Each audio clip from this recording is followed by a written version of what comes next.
memastikan terlibatan aktif dari semua kelompok masyarakat dalam pengurangan resiko bencana. Dalam situasi kebencanaan, sebagian besar orang dapat selamat karena mampu untuk menyelamatkan diri atau ditolong oleh orang terdekat seperti anggota keluarga ataupun orang yang tinggal dekat dengan mereka. Hal ini menunjukkan betapa pentingnya untuk semua orang dimampukan untuk bisa menyelamatkan diri sendiri. Meskipun demikian, masih banyak anggota kelompok masyarakat, terutama mereka yang memiliki hambatan tertentu, masih belum bisa menyelamatkan diri mereka sendiri.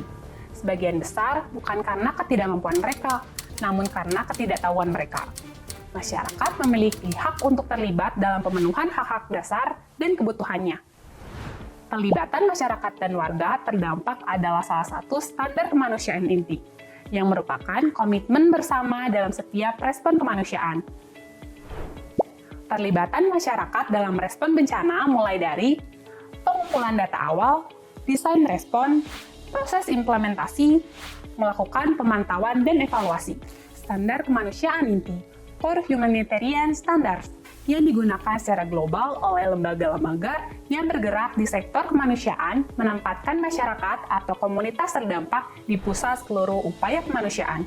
Pelibatan masyarakat adalah sebuah pendekatan yang mengakui dan menghargai hak semua anggota, masyarakat dan warga terdampak sebagai mitra setara yang memiliki keunikan terkait kebutuhan, prioritas, dan preferensi beragam sehingga penting untuk mendorong partisipasi yang bermakna melalui komunikasi dua arah yang efektif, terbuka, dan jujur dengan menggunakan mekanisme yang inklusif untuk mengumpulkan umpan balik dan melakukan penyesuaian dalam program berdasarkan umpan balik yang diterima.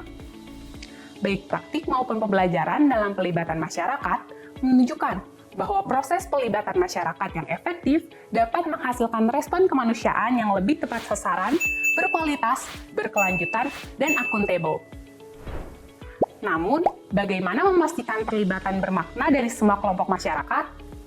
Terutama kelompok masyarakat rentan yang memiliki berbagai hambatan dalam terlibat, entah hambatan fisik maupun hambatan non-fisik seperti stigma, sikap, dan informasi yang ada. Beberapa panduan yang dapat digunakan untuk memastikan terlibatan semua kelompok dalam kegiatan-kegiatan pengurangan resiko bencana yang ada. Sebelum kegiatan, libatkan kelompok beresiko dalam perencanaan kegiatan. Hal ini bisa dilakukan secara tatap muka atau daring, bila lebih berkenan. Bisa dilakukan secara perorangan atau kelompok, baik dengan anggota beresiko lainnya atau dengan kelompok yang lebih beragam. Bisa dilakukan dalam satu waktu atau bisa berupa rangkaian kegiatan atau pertemuan. Jika tidak memungkinkan, lakukan simulasi dengan seseorang yang berperan sebagai kelompok beresiko untuk memastikan aksesibilitas dan tantangan yang mungkin terjadi. Misalnya, mulai dari cara mencapai lokasi pertemuan, masuk ke bangunan, saat pertemuan berlangsung hingga selesai. Ketahui kebutuhan dan kemampuan kelompok beresiko, misalnya penyandang disabilitas dan orang lanjut usia. Pilih lokasi atau tempat kegiatan yang aksesibel. Jika tempat kegiatan belum aksesibel, pastikan lantai besi, tidak licin, tidak menghambat pergerakan orang, pasang semacam handrail atau pegangan sederhana di dalam ruangan, pastikan tersedia kursi dari kayu atau besi untuk memudahkan perpindahan dari kursi roda ke toilet, gunakan penanda arah yang mudah dilihat, mudah dibaca, mudah dimengerti dan jelas, menginformasikan rencana kegiatan atau pertemuan kepada semua pihak yang terlibat dalam penyelenggaraan, tingkatkan pemahaman mengenai isu kelompok resiko atau rentan kepada para pemangku kepentingan yang terlibat dalam kegiatan, salah satunya dengan memberikan pemahaman etiket berinteraksi dengan penyandang disabilitas. Siapkan pengaturan khusus di luar ruangan kegiatan, tergantung ragam disabilitas peserta. Cek keamanan lokasi kegiatan. Buat adaptasi khusus di dalam ruangan kegiatan, misalnya penyesuaian tata letak ruangan. Selama kegiatan, sambutan untuk peserta disertai pemberian panduan agar setiap orang paham. Pengenalan isu-isu kelompok beresiko atau rentan kepada semua pihak yang terlibat dalam penyelenggaraan kegiatan. Sampaikan informasi dengan jelas. Berbagai fasilitas disediakan sesuai dengan ragam hambatan yang ada. Misalnya, dokumen dengan huruf Braille, menggunakan ukuran huruf yang besar, adanya dokumen dalam bentuk digital dengan pesan suara, adanya juru bahasa isyarat, dan sebagainya. Sesudah kegiatan, diseminasi materi-materi terkait kegiatan dalam dokumen tertulis ataupun digital atau online, Evaluasi hal-hal berikut ini. Komunikasi selama kegiatan. Apakah aksesibel untuk semua?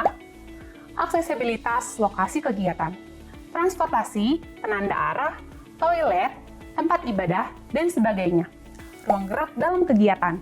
Keamanan kegiatan. Aksesibilitas saat kegiatan berlangsung, termasuk bagaimana sikap relawan, staf, dan bentuk layanannya. Keterlibatan kelompok beresiko selama kegiatan. Gunakan mekanisme umpan balik dengan berbagai opsi untuk mendapatkan masukan, saran, dan testimoni dari peserta kegiatan dan juga masyarakat setempat. Kumpulkan dan diseminasikan semua praktik baik yang telah dilakukan untuk mendorong kegiatan ke depan yang lebih inklusif. Selain itu, pastikan juga hal-hal lain seperti sistem peringatan dini, serta komunikasi resiko dan informasi lain disediakan dalam format yang aksesibel. Lebih dari satu jenis informasi. Pastikan juga jalur evakuasi, titik kumpul, dan tempat pengungsian yang dapat diakses oleh sebuah kelompok masyarakat, terutama yang memiliki kerentanan dan hambatan tertentu seperti lansia, perempuan, dan disabilitas. Dengan melibatkan semua kelompok masyarakat, kita memastikan keselamatan untuk setiap orang.